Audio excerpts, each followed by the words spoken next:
Shalom, salam berkat dari kami untuk pendengar sekalian. Saat ini pendengar akan diberkati dengan program Hari Ini Harinya Tuhan bagian yang ke-8. Sebuah program rohani tentang doktrin Alkitab yang menolong kita untuk semakin tertanam dalam kebenaran firman dan bertumbuh dalam kemuliaan. Bersama hambanya, Pendeta Gilbert Lumwendong, STH. Banyak orang merasa doktrin Alkitab sebagai sesuatu yang membingungkan. Tetapi tahukah saudara bahwa doktrin Alkitab intinya adalah memahami Alkitab dengan benar, dengan pemahaman yang sistematis, sehingga kita terus dapat tertanam di dalam kebenaran firman, sehingga kita terus bertumbuh di dalam kemuliaan Allah. Buka hati saudara sekalian untuk menerima berkat-berkat firman-Nya hari ini. Setiap kali setelah Lebaran yang biasa disebut sebagai arus balik, Gubernur DKI Jaya atau Gubernur Jakarta, daerah khusus Ibu Kota Jakarta ini seringkali disibukkan dengan para pendatang baru. Meskipun berkali-kali ditegaskan oleh Presiden bahwa setiap warga negara Indonesia berhak untuk tinggal dimanapun. Tetapi gubernur selalu menekankan pada memang siapapun boleh tinggal, khususnya di ibu kota negara Republik Indonesia ini. Hanya persoalannya perlu beberapa persyaratan seperti surat-surat yang lengkap. Kalau mau pindah ada surat jalan, ada surat pindah. Lalu perlu ada tempat tinggal yang tetap. Perlu juga ada pekerjaan yang tetap. Sebab kalau tidak akan menambah beban bagi ibu kota yang memang sudah cukup crowded ini. Karena dianggap kalau mau hanya menjadi pendatang yang menimbulkan masalah, maka jangan datang. Tapi kalau mau menjadi pendatang yang memang menetap, yang memang tinggal, dan mau turut membangun ibu kota negara, maka itu akan menjadi pendatang yang baik. Nah, saudaraku yang kekasih dalam Tuhan, menarik kita membahas tentang pendatang ini, karena Alkitab menekankan bahwa kita di muka bumi ini hanya pendatang. Kenapa? Karena Alkitab tekankan buat kita berasal dari sorga, kita diselamatkan oleh anugerah, kita dipenuhi dengan kuasa, kita diangkat sebagai anak-anak Allah, dan kita ditempatkan kembali di muka bumi ini untuk menjadi pendatang-pendatang. Tapi jangan sampai kita akhirnya menjadi pendatang yang membawa masalah.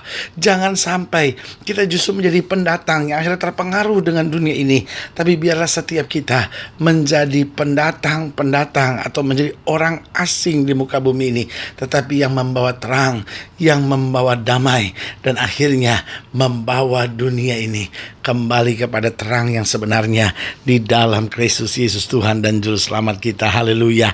Selamat datang dalam program kita Hari Ini Harinya Tuhan, sebuah program rohani yang kembali mengingatkan kepada kita betapa pentingnya kita menjadikan firman Tuhan sebagai dasar keseharian hidup kita.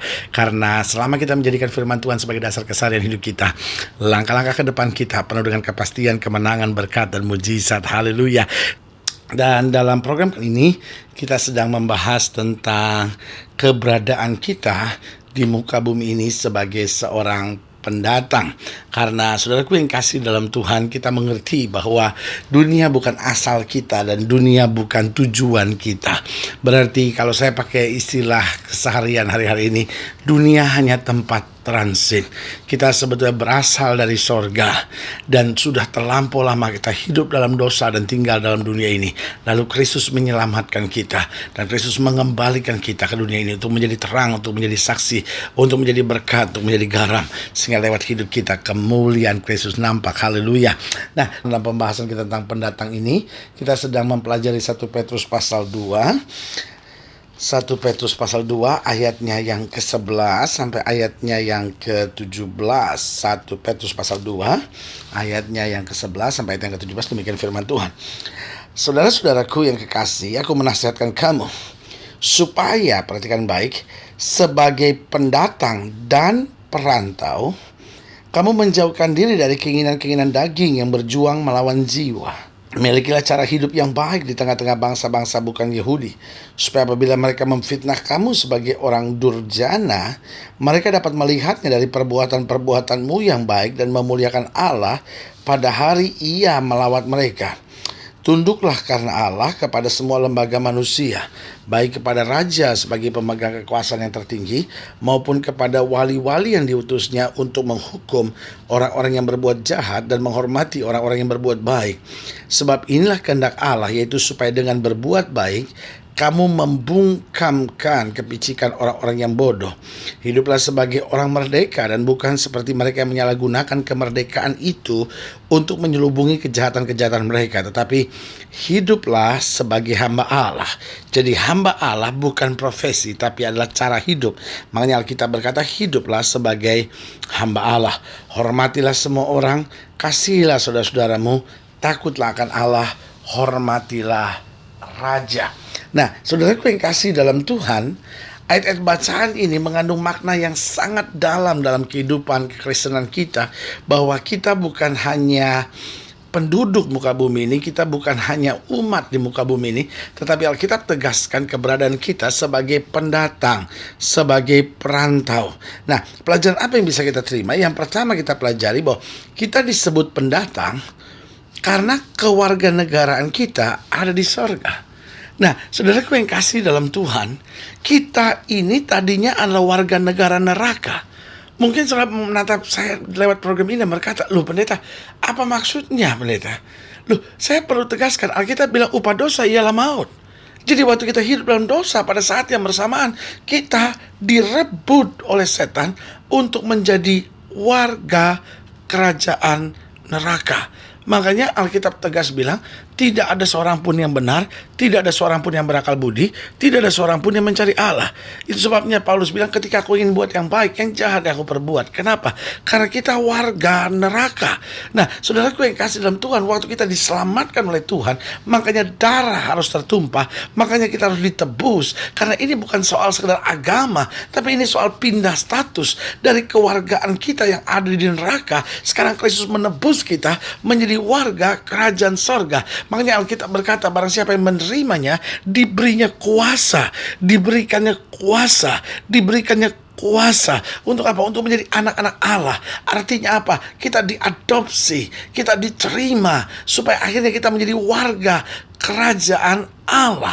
Nah, tetapi lokasi hidup kita masih ada di dunia. Nah, karena itu Alkitab berkata, kamu ada di dunia, tapi kamu bukan berasal dari dunia ini. Berarti saudaraku yang kasih dalam Tuhan, kita punya kewarganegaraan di sorga. Nah, menyadari bahwa kewarganegaraan kita di sorga, berarti kita harus menyadari bahwa ada misi kita hidup. Ada tugas yang Tuhan percayakan. Misi kita untuk apa? Untuk bawa damai, untuk bawa terang, untuk menjadi saksi Kristus, supaya lewat hidup kita orang boleh mengalami damai, boleh mengalami terang, dan boleh mengalami kepastian sorga yang diberikan oleh Kristus lewat darah yang tertumpah. Berarti saudaraku yang kasih dalam Tuhan, saya ulangi sekali lagi, bahwa kita disebut pendatang karena kewarganegaraan kita ada di sorga. Nah, karena itu sebagai pendatang kita punya tugas. Sebagai pendatang kita harus kerja keras. Sebagai pendatang kita jangan terikat dengan dunia ini, karena kita bukan berasal dari dunia ini, tapi kita ada di dunia ini sebagai saksi Allah untuk berbuat sesuatu bagi bangsa ini, bagi negara ini, bagi dunia ini, sehingga damai Kristus, terang Kristus, dan sejahtera yang Kristus persembahkan boleh menjadi bagian dalam kehidupan kita. Yang kedua saya pelajari, pelajaran apa yang bisa kita terima di sini tentang pendatang dan perantau, bahwa kita disebut pendatang dan perantau karena itu ada tuntutan. Jadi kita disebut pendatang dan perantau karena memang ada tugas yang diberikan, ada misi yang diberikan. Seperti saya bilang tadi, loh, kalau kewarganegaraan kita di sorga, berarti kan ada alasan kenapa kita ditempatkan oleh Tuhan di muka bumi ini. Kita ditempatkan di muka bumi bukan untuk menikmati segala sesuatu yang duniawi. Kita ditempatkan bukan supaya jadi orang sekaya-kayanya, ya. Kalau kita bilang, Tuhan kenapa saya udah ini, Tuhan kok saya nggak kaya gitu. Kalau saya udah ini, Tuhan kenapa pangkat dan kedudukan saya nggak tinggi, loh. Apapun yang Tuhan percayakan buat saudara, itu adalah tugas. Kalau saudara diberikan berkat, itu adalah tugas. Supaya lewat berkat itu saudara memberkati orang lain. Kalau saudara diberkati Tuhan dengan pangkat yang baik, itu adalah tugas. Karena dengan pangkat itu saudara harus berbuat sesuatu bagi orang lain dan bagi kemuliaan Tuhan. Nah, sekarang apa tugas kita? Di sini ada beberapa hal yang penting dijelaskan.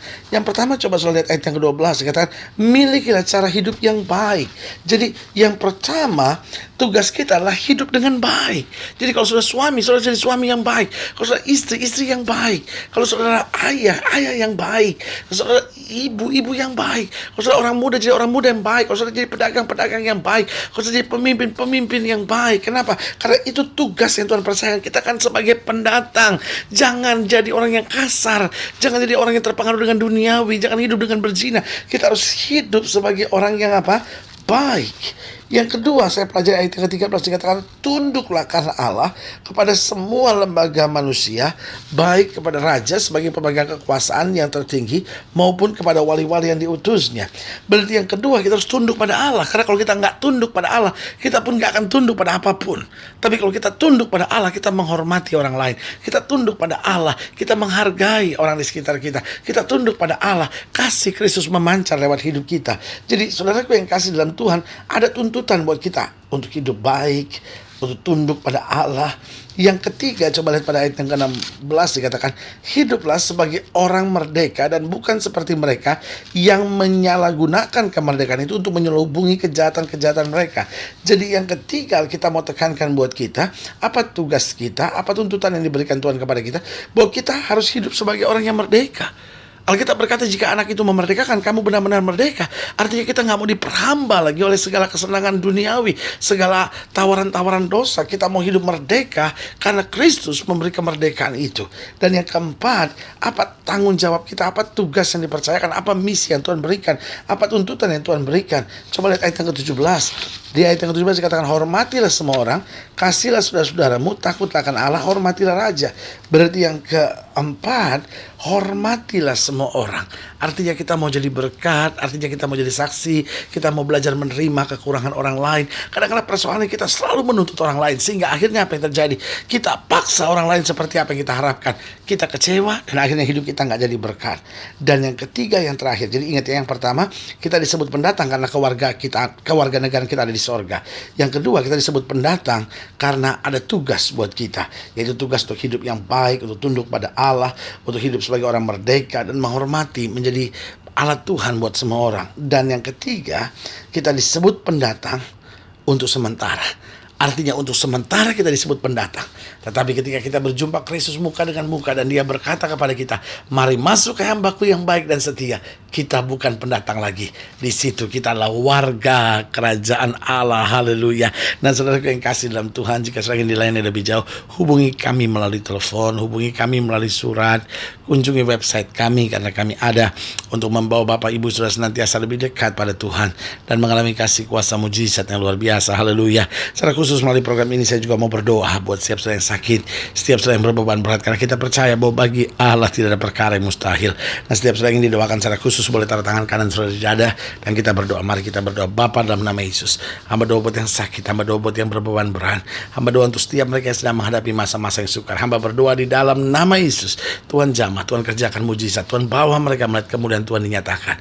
Karena kami tahu tidak pernah Tuhan gagal, selalu yang terbaik Tuhan berikan bagi anak-anak-Mu. Di dalam nama Yesus kami berdoa. Haleluya. Amin. Saudara gue yang kasih dalam Tuhan, kita sudah berdoa. Ingat, Allah tidak pernah lalai menepati janjinya. Inilah saatnya buat kita untuk bangkit bersemangat, bersuka cita menghadapi segala perkara. Karena kita tahu bersama Yesus kita cakap menanggung segala perkara. Doa saya menyertai saudara sampai berjumpa pada program berikut. Dan jangan lupa, jadikan hari ini harinya Tuhan. Haleluya.